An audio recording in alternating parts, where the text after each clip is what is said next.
Hello and welcome back to Johar IQ। I hope आप लोग बहुत अच्छे होंगे और अच्छे से पढ़ रहे होंगे। और आज आप जैसा देख सकते हैं अपने स्क्रीन पर कि आज हम पार्ट 2 लेकर आ रहे हैं फोनेटिक्स का।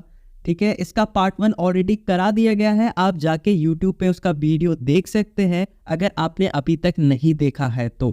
ठीक है, तो इस वीडियो में हम लोग 2 चैप्टर को कंप्लीट करने वाले हैं, दैट इज जो chapter 2 and chapter 3। Total 15 chapters हैं। ठीक है, तो अब देखो यहाँ पे जो पहला चैप्टर जो आज आप पढ़ने वाले हो that is language, linguistics and communication. तो इसमें हम लोग बेसिकली इन सभी चीज़ों का मतलब समझेंगे। ठीक है, अब देखो डायरेक्टली इधर जंप करने से पहले थोड़ा सा हम लोग अपना बेसिक्स क्लियर करते हुए चलते हैं तो थोड़ा आसानी होगा। तो मैं अभी आपके सामने अपना ड्राइंग का प्रदर्शन करना चाहता हूँ। राइट, सही सुन रहे हो आप। तो यहाँ पे मैंने बनाया एक लड़का जिसका नाम आप कुछ भी रख लो, मे बी ए। ठीक है, और यहाँ पे मैं बना रहा हूँ एक लड़की। ठीक है, अब देखो क्या है, इसको बी लिख देते हैं। तो अब क्या ये जो ए पर्सन है ना, इस बी को ये करता है पसंद, he has some feelings for that particular person B. तो अब आप यहाँ पे क्या देख सकते हो कि ये लड़का अगर चुपचाप से रह जाए, अपनी बात उसको जाकर नहीं बताए, तो बी को तो कभी जिंदगी में पता ही नहीं चलेगा कि ये जो सामने वाला ए है वो उसके लिए कुछ फीलिंग्स भी रखता है। तो यहाँ पे आप देख सकते हो एक चीज, एक प्रोसेस की जरूरत है यहाँ पे, और उस प्रोसेस को हम लोग बोलते हैं कम्युनिकेशन। राइट, क्या बोलते हैं? कम्युनिकेशन। तो यहाँ पे ए को बी के पास जाकर उसको ये बतलाना पड़ेगा कि he loves that particular person B, है कि नहीं? तो उसको जाके आई लव यू बोलना पड़ेगा, है कि नहीं? तो अगर ये जाके इसको आई लव यू बोल रहा है तो आप यहाँ पे देख सकते हो क्या कि ये जो ए है वो बी से कम्युनिकेट कर रहा है, वो अपनी फीलिंग्स बी को बता रहा है। ठीक है, तो आप देखोगे कि यहाँ पे communication is being used. Right, अब देखो कम्युनिकेट कर दिया ए ने बी को, लेकिन आपने एक चीज नोटिस किया क्या कि कम्युनिकेट करने के लिए उसने एक लैंग्वेज का यूज किया। राइट, उसने बोला आई लव यू, जो कि एक इंग्लिश लैंग्वेज का अच्छा एग्जाम्पल है कि नहीं? तो आपने देखा कि उसने लैंग्वेज का यूज किया। तो आप यहाँ पे देख सकते हो कि जब भी हम लोग कम्युनिकेट करते हैं तो हम लोग एक लैंग्वेज यूज करते हैं so that we can efficiently and effectively convey our feelings, thoughts, expressions, etc. to the other person, है कि नहीं? लेकिन एक बात बताओ, क्या जरूरी है कि बस हम लोग बोल के, बिकॉज आप यहाँ पे देख रहे हो इस बंदे ने जाकर क्या बोला, आई लव यू बोला, किसको? बी को बोला। ठीक है, तो इसको स्पोकन फॉर्म बोल दिया हमने। ठीक है, तो क्या ऐसा भी है क्या बोलने के अलावा भी हम लोग कुछ और यूज कर सकते हैं सामने वाले को अपना फीलिंग्स बताने के लिए? तो आप बोलोगे यस सर, हम लोग लिख के भी तो बता सकते थे, एक लव लेटर ही लिख देते। तो आप देखोगे कि यहाँ पे हम लोग एक रिटन फॉर्म में भी कम्युनिकेट कर सकते हैं एक पर्सन से दूसरे पर्सन को, है कि नहीं? अब चलो रिटन वाला भी पार्ट हो गया। क्या ऐसा चीज है क्या कि हम लोग बिना कुछ बोले भी कम्युनिकेट करते? फॉर एग्जाम्पल, अगर ये बंदा इसको आई लव यू बोला और ये लड़की बेचारी गूंगी हो गई, बेचारी कुछ बोल नहीं पाई, तो इसने क्या किया, इसने अपना हाथ निकाला, एक तमाचा धर के मार दिया, है ना? तो ये लड़का तो समझ जाएगा कि इसका जो प्रपोजल है वो एक्सेप्ट नहीं हुआ। तो यहाँ पे आपने एक चीज देखा कि ये जो लड़की है इसने कोई शब्द यूज नहीं किया, ना ये लिखकर बोले कि आई एम सॉरी मेरे से नहीं हो पाएगा, या दूसरी बात इसने बोल के भी नहीं बताया कि आई एम सॉरी मेरे से नहीं हो पाएगा, इसने डायरेक्टली थप्पड़ मार दिया। ठीक है, तो इससे आपको क्या पता चलता है? तो आप यहाँ पे देख सकते हो कि हम लोग कुछ सिग्नल्स, कुछ जेस्चर्स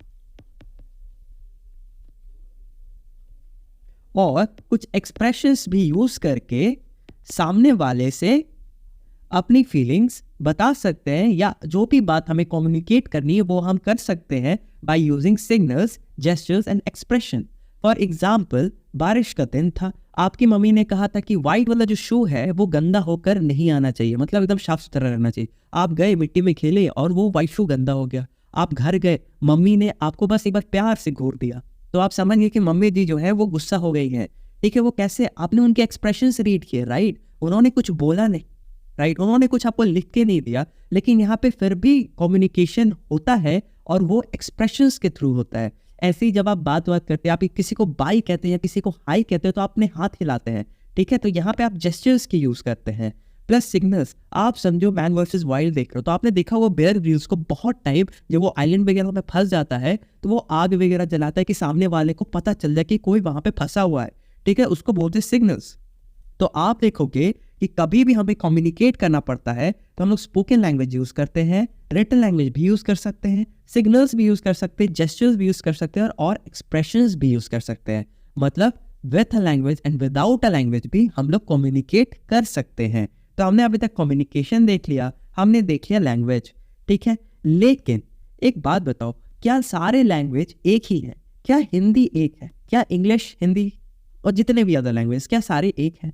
तो आप बोलोगे नहीं सर, काम तो सब एक ही करते हैं, हमें अपना फीलिंग्स कन्वे करने में हेल्प करते हैं, लेकिन डिफरेंसेस तो लैंग्वेजेस में है ही। आप तो ये बात मानते ही होगे, राइट? तो एक ऐसा फील्ड, क्या एक ऐसा फील्ड जो लैंग्वेजेस को पढ़ता है, लैंग्वेजेस को पढ़ता है, ठीक है, वो बताता है कि एक लैंग्वेज कैसे काम करता है, कैसे फंक्शन करता है, ठीक है, उस फील्ड को हम लोग बोलते हैं लिंग्विस्टिक्स, ठीक है। लिंग्विस्टिक्स के अंदर ही आता है हमारा फोनेटिक्स, फोनेटिक्स में जिसमें हम लोग स्पीच साउंड के बारे में वार्तालाप करते हैं, बातचीत करते हैं, राइट, जो कि आज हम डिस्कस करेंगे इस पे भी, ठीक है। इसी के अंदर आप देखोगे तो यहाँ पे फोनोलॉजी भी आपको पढ़ना होगा, फोनोलॉजी, इसी के अंदर मॉर्फोलॉजी भी है, सिमेंटिक्स भी है, तो ऐसे करके बहुत सारे इसके कंपोनेंट्स होते हैं लिंग्विस्टिक्स के। तो आप यहाँ पे देखोगे कि ऐसे बहुत सारे कंपोनेंट्स हैं जो सारे मिलके लिंग्विस्टिक का जो फील्ड है उसको बनाते हैं, ठीक है। अब देखो इतना कुछ तो हम यहाँ पे समझ गए, ठीक है, सिंपल था। लैंग्वेज हमें कम्युनिकेट करने में हेल्प करता है, communication basically when we convey our feelings, messages और वगैरह वगैरह चीज टू अदर पर्सन, इसको कम्युनिकेट करना कहते हैं, कम्युनिकेशन बोलते हैं। प्लस लिंग्विस्टिक्स की बात की जो कि लैंग्वेज को पढ़ता है, बताता है कि एक लैंग्वेज कैसे काम करता है, इसको लिंग्विस्टिक्स बोलते हैं, ठीक है। तो लिंग्विस्टिक्स क्या है? तो linguistics is a study matter that deals with the study of a particular language, ठीक है। कोई भी पर्टिकुलर लैंग्वेज को पढ़ते हैं, लेकिन क्या ऐसे ही पढ़ लेते हैं? नहीं जनाब, इन अ साइंटिफिक मैनर, ठीक है, पूरे दिमाग लगा के पढ़ते हैं, जी हाँ, एकदम सिस्टम में पढ़ते हैं कि कैसे रूल्स हैं, क्या है क्या, हर एक चीज, ठीक है, एकदम डीपली पढ़ते हैं, तो उसको बोलते हैं लिंग्विस्टिक्स। अब देखो, आप सोचोगे कि क्यों जरूरी है हर लैंग्वेज को ऐसे डीपली पढ़ना। देखो मैंने बोला हर एक लैंग्वेज के बीच में कुछ ना कुछ डिफरेंस रहता है, ठीक है। फॉर एग्जाम्पल अगर मैं यहाँ पे एक लाइन लिख दूँ, दिस इज एन एलिफेंट, ठीक है, अगर मैं आपको बोलूं कि चलो आप इसको हिंदी में बताओ, तो आप क्या बोलोगे कि ये एक हाथी है, ठीक है। अब फिर से मैं बोल रहा हूं कि अब आप भूल जाओ कि यहाँ पे ये कोई ऊपर वाला सेंटेंस लिखा हुआ है, अब डायरेक्टली इसको आप इंग्लिश में कन्वर्ट करो, ठीक है, और लाइन बाय लाइन, सॉरी, और क्या करना है ना, इसे एकदम वर्ड बाय वर्ड कन्वर्ट करना। तो ये का क्या हो जाएगा? तो दिस, एक का एन यूज कर रखा था, तो अब ठीक है, चलो कोई बात नहीं, ठीक है, एन यूज नहीं करते, सीधा लिखते एलिफेंट। तो ऐसा कुछ हो जाएगा, दिस एलिफेंट इज, है के लिए इज यूज कर लिया, ठीक है। आपने देखा जो स्ट्रक्चर दोनों में फॉर्म हुआ, दोनों टाइप में, वो डिफरेंट था, जो कि हम लोगों ने पहले बार में यूज कर रखा था, है कि नहीं। तो हर लैंग्वेज में कुछ डिफरेंट स्ट्रक्चर होता है, ठीक है, जो स्ट्रक्चर का जो स्टडी होता है उसको सिंटेक्स बोलते हैं, वो भी लिंग्विस्टिक्स के अंदर आता है। तो ऐसे करके ना बहुत सारे डिफरेंसेस होते हैं, इसीलिए हम लोग को एक लैंग्वेज को बहुत डीपली और साइंटिफिक मैनर में ना पढ़ने का बहुत जरूरी होता है। यहाँ पे साइंटिफिक मैनर मतलब क्या? कुछ नहीं, रीजन करना, क्या रीजन करना कि हाँ इसके पीछे ये रीजन है तभी ऐसा कुछ हो रहा है, ठीक है। तो एक साइंटिफिक मैनर में हम लोग कोई भी लैंग्वेज को पढ़ते हैं और उस सब्जेक्ट मैटर को हम लोग क्या बोलते हैं? तो हम लोग इसको लिंग्विस्टिक्स बोलकर बुलाते हैं, ठीक है। आगे देखो, फिर आता है लैंग्वेज। अभी हमने देखा लैंग्वेज यूज होता है कम्युनिकेट करने के लिए, तो आखिर लैंग्वेज बनता क्या चीज से है कि नहीं? तो लैंग्वेज कुछ नहीं होता but a system of sounds, words, symbols, patterns etcetera, ठीक है। तो ये सिंबल, पैटर्न, वर्ड्स, ये सारे कुछ जो हम लोग यूज करते हैं एक इंसान दूसरे इंसान को कन्वे करने के लिए अपना ऑब्वियसली थॉट्स वगैरह, तो उसको बोलते हैं लैंग्वेज, ठीक है। और कम्युनिकेशन बहुत इजी चीज़ है, बहुत प्रोसेस है, मतलब अपनी फीलिंग्स को दूसरे तक पहुंचाने का और नथिंग एल्स। तो यहाँ पे आप देखोगे कि लैंग्वेज भी होता है हमारा कंप्लीट, लेकिन वे अभी पूरा कंप्लीट नहीं हुआ। याद है वहाँ पे हम लोगों ने बात किया था स्पोकन का, रिटन का, एक्सप्रेशन का, जेस्चर का और सिग्नल्स का। तो हाँ जनाब वो भी है, मैं यहाँ पे फिलहाल के लिए लिख देता हूँ, वैसे आपको समझ में आ गया होगा, ठीक है। तो यहाँ पे होता है स्पोकन। स्पोकन में क्या होता है कि जैसे मैं अभी आपसे बात करूँ, मैंने अगर आपको अभी बोला कि जाओ और जाके मेरे यूट्यूब चैनल को सब्सक्राइब कर दो, 1000 सब्सक्राइबर्स होने वाले हैं, ठीक है। तो आप मेरी बात सुनोगे और जाके आप उसे सब्सक्राइब कर दोगे, है कि नहीं। तो आप यहाँ पे देख पा रहे हो कि बस मेरे बोलते ही आप समझ पा रहे हो, ठीक है। तो इसको बोलते हैं स्पोकन लैंग्वेज। क्या बोलते हैं? Spoken language. स्पोकन लैंग्वेज में आप देखोगे इसका एक और नाम है जिसको हम लोग बोलते हैं ओरल मीडियम, ठीक है। अब देखो इसी तरीका से अगर मैं आपको बोलूं कि गो एंड सब्सक्राइब माई, आप एक चीज देखोगे कि आप यहां पे जो चीज लिखा हुआ है ना, आप उसको भी देख के समझ पा रहे हो कि मैं क्या कहना चाह रहा हूं, ठीक है। तो जो दूसरा फॉर्म यूज होता है दैट इज रिटन लैंग्वेज, ठीक है, रिटन लैंग्वेज, ठीक है। इसका भी एक और नाम है, हाँ जी इसका भी एक और नाम है, इसको बोलते हैं विजुअल मीडियम। अब हमने देखा था कि लड़की ने मारा था थप्पड़, ठीक है। वो आदमी चला गया था कहां पे? एक आइलैंड पे, और वहां से वो तरह तरह के सिग्नल्स पास कर रहा था। मम्मी हो गई थी गुस्सा और कुछ एक्सप्रेशन से हमें पता चल गया था। तो आप यहाँ पे देखोगे इसके अलावा भी और तरीके हैं जिससे हम अपने फीलिंग्स को दूसरे को बता सकते हैं। तो एक हो गया एक्सप्रेशन, एक हो गया आपका जेस्चर्स, और एक हो गया आपका use of signals. So this way the ways जैसे कि आप एक इंसान दूसरे इंसान को अपने बात को बता सकते हो, that is you can communicate, ठीक है, और कुछ नहीं। तो अब देखो अब हम पहुंच गए हैं कंपोनेंट्स ऑफ लिंग्विस्टिक्स में, ठीक है। ये है आपका अगला चैप्टर जहां पे हम लोग डील करेंगे कि लिंग्विस्टिक्स आखिरकार बना क्या चीज से होता है, ठीक है। हमने देख लिया लिंग्विस्टिक्स क्या है। ये एक ऐसा फील्ड है जहां पे हम लोग लैंग्वेजेस को साइंटिफिकली पढ़ते, एक सिस्टम में पढ़ते, रीजन करके पढ़ते हैं, है कि नहीं, ठीक है। तो आप पूछोगे सर इसके अंदर क्या होता है, बहुत कंपोनेंट्स यहाँ पे लिखा हुआ, तो मैं बता देता हूँ। कंपोनेंट्स में सबसे पहला कंपोनेंट जो रहता है फोनेटिक्स रहता है। फोनेटिक्स में आप क्या पढ़ते हो? तो स्पीच साउंड के बारे में पढ़ते हो, जो कि हमने पिछले वीडियो में अच्छे से इसका मतलब समझ रखा है, ठीक है। उसके अलावा अगर आप देखोगे तो इसमें होता है फोनोलॉजी। क्या होता है इसमें? फोनोलॉजी, ठीक है। फोनोलॉजी में हम लोग क्या पढ़ते हैं? हम लोग साउंड सिस्टम पढ़ते हैं, ठीक है। यहाँ पे हम लोग साउंड को, पहला जो फोनेटिक्स है वहां पे आप देखोगे कि साउंड को हम लोग समझते हैं कि हाँ साउंड है, ये है, इस टाइप का आवाज है। यहाँ पे साउंड कैसे काम करता है ना, फोनोलॉजी में हम लोग इस चीज को समझते हैं, ठीक है। और तीसरा अगर आप यहाँ पे देखोगे तो आपको दिख जाएगा सिंटेक्स। क्या दिख जाएगा? सिंटेक्स। सिंटेक्स नाम से ही क्लियर है, क्या सेंटेंस के स्ट्रक्चर को देखते हैं।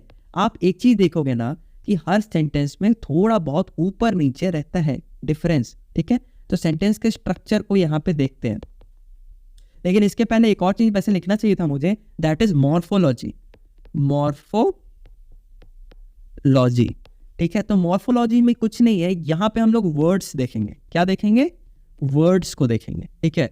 वर्ड्स जो भी रहता है ना, कोई भी लैंग्वेज का सबसे छोटा इकाई रहता है जो मीनिंग कंटेन करता है। क्या? जो मीनिंग कंटेन करता है। जैसे मैंने वर्ड लिखा मीनिंग, तो इस वर्ड को ही आप पढ़ के बता सकते हो कि मैं कुछ मीनिंग की बात कर रहा हूँ, कुछ मतलब की बात कर रहा हूँ, है कि नहीं।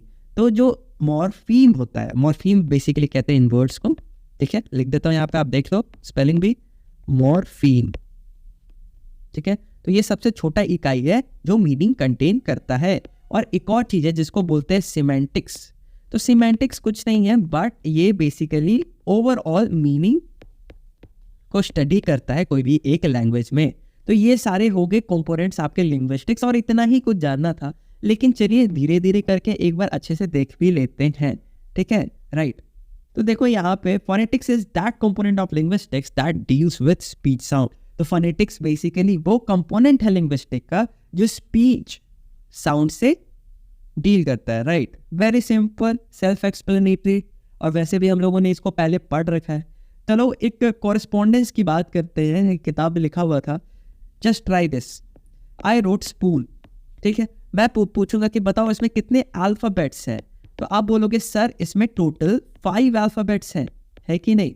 मैं पूछूंगा चलो बताओ इसमें साउंड्स कितने हैं, तो आप बोलोगे सर इसमें ओनली 4 साउंड्स है। 4 साउंड्स या 5?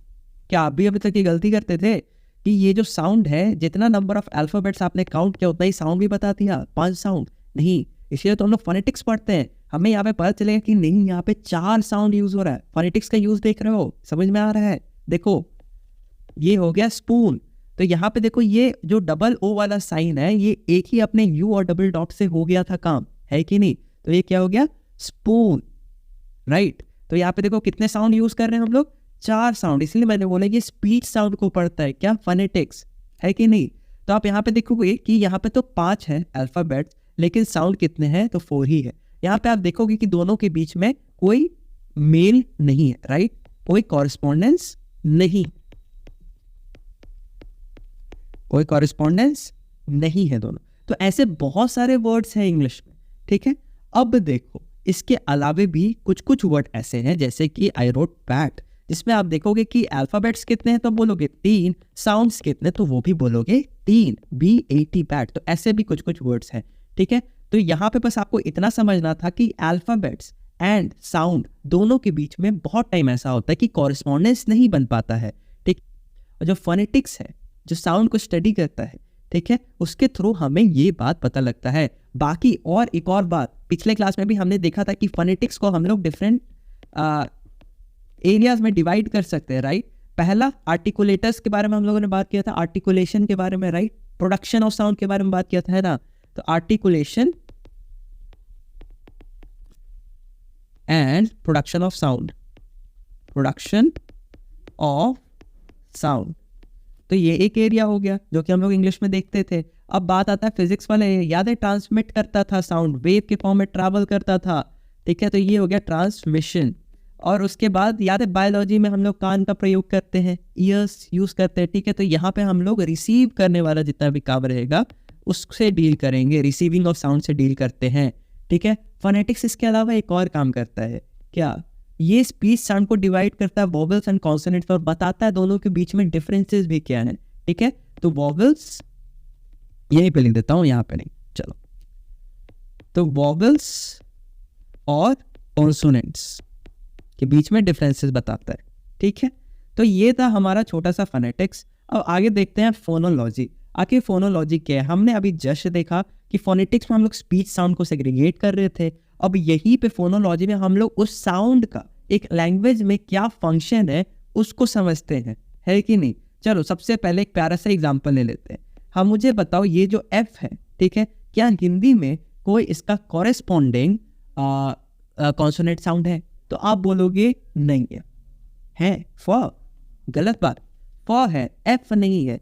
एफ होने के लिए ऐसा कुछ साउंड होना चाहिए, ठीक है, तो आप बोलोगे कि नहीं है, राइट। ऐसे बहुत सारे वर्ड्स हैं जो आपको एक लैंग्वेज में तो मिल, नॉट वर्ड्स, ऐसे बहुत सारे साउंड्स हैं जो आपको एक लैंग्वेज में तो मिल जाएंगे, लेकिन दूसरे लैंग्वेज में उसको ढूंढना थोड़ा सा मुश्किल हो जाता है कि नहीं। तो जैसे एक छोटा सा एग्जांपल आपने यहीं पर देखा, तो हर एक लैंग्वेज में कुछ ऐसे साउंड्स होते हैं जो सामने वाले लैंग्वेज में ना हो, ठीक है।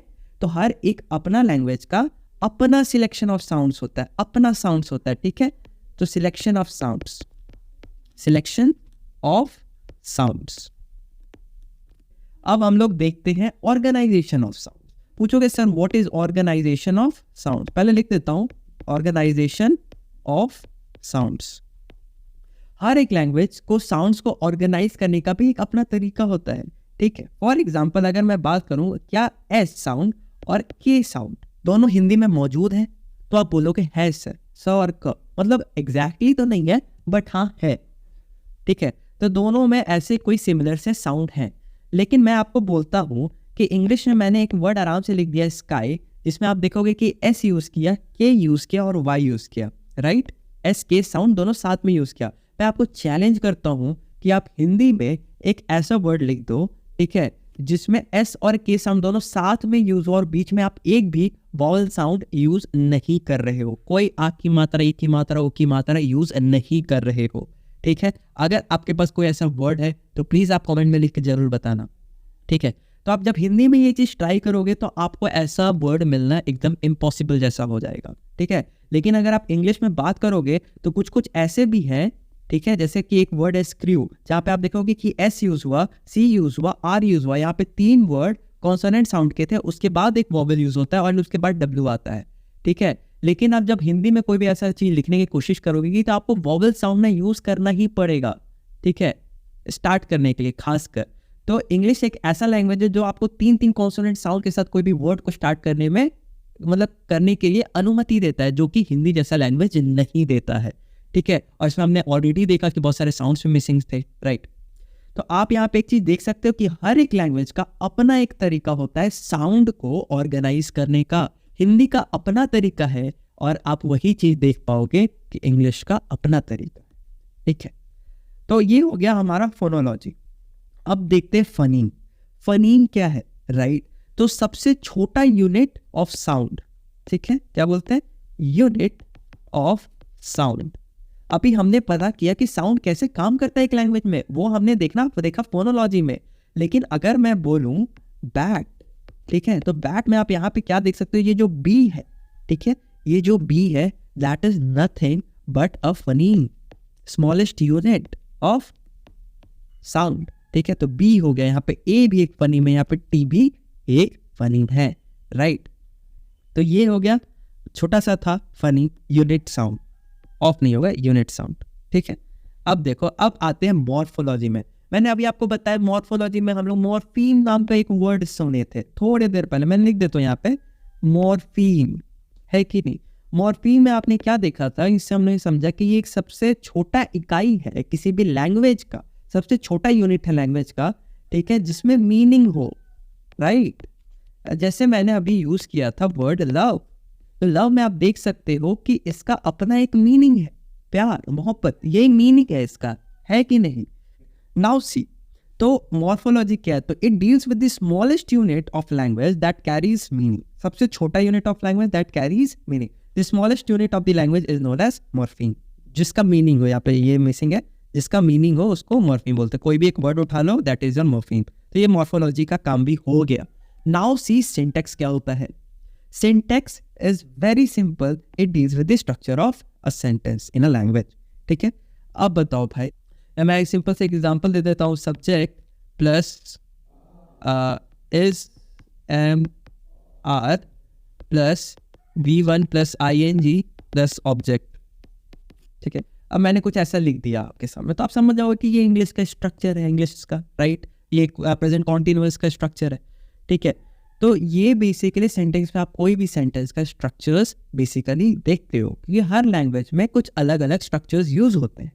यकीन नहीं हो रही मेरी बात पे, अभी यूज किया था ना दिस इज एन एलिफेंट वाला लाइन, हिंदी में देखा तो हिंदी से इंग्लिश का तो थोड़ा स्ट्रक्चर में डिफरेंस हो गया था। For example a good boy, a good boy, आप इंग्लिश में गुड को बॉय के पहले लिख सकते हो, बॉय क्वालिफाइज दिस एडजेक्टिव, तो आप गुड को पहले लिख सकते हो, राइट।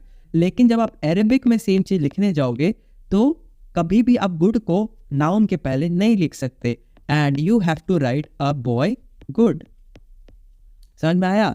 इसी तरीका से जब वर्ब की बात करें, आप वर्ब से कभी भी इंग्लिश में कोई भी सेंटेंस की स्टार्ट नहीं कर सकते, लेकिन बात करें अरेबिक में, ठीक है, अरेबिक में अगर आप देखोगे तो आप वर्ब से भी सेंटेंसेस स्टार्ट कर सकते हो। समझ में आ रहा है, ठीक है। तो हर लैंग्वेज का अपना एक सिंटैक्स होता है, अपना एक स्ट्रक्चर होता है सेंटेंसेस को फॉर्म करने का, है ये नहीं। और सिमेंटिक्स क्या है, वो कंपोनेंट है लिंग्विस्टिक का जो कि मीनिंग से डील करता है, कि जो भी कुछ आप बोल रहे हो उसके पीछे मीनिंग हो। अगर मैं अभी एक सेंटेंस बोलूं कि मेरा नाम अभिषेक है, इसके पीछे कुछ मीनिंग था, आपको पता चला कि मेरा नाम अभिषेक है, ठीक है। तो सिमेंटिक वो कंपोनेंट है लिंग्विस्टिक का जो कि बस मीनिंग से डील करता है कि हाँ ये जो सामने वाला चीज़ है वो मीनिंगफुल है या नहीं है, ठीक है। सो ये बहुत इजी था। अब इसी के साथ हमारा ये क्लास होता है ख़त्म। आई होप आपको समझ में आया होगा और मज़ा भी आया होगा, ठीक है। और प्लीज़ सब्सक्राइब कर दें, बिकॉज ये क्या बोलते हैं 1000 होने ही वाला है। और दूसरी बात, ये जो PDF है ये आपको मिल जाएगा टेलीग्राम पे, आप जाके डाउनलोड कर सकते हैं। तो इसी के साथ मिलते हैं अगले वीडियो में। Till then see you, thank you.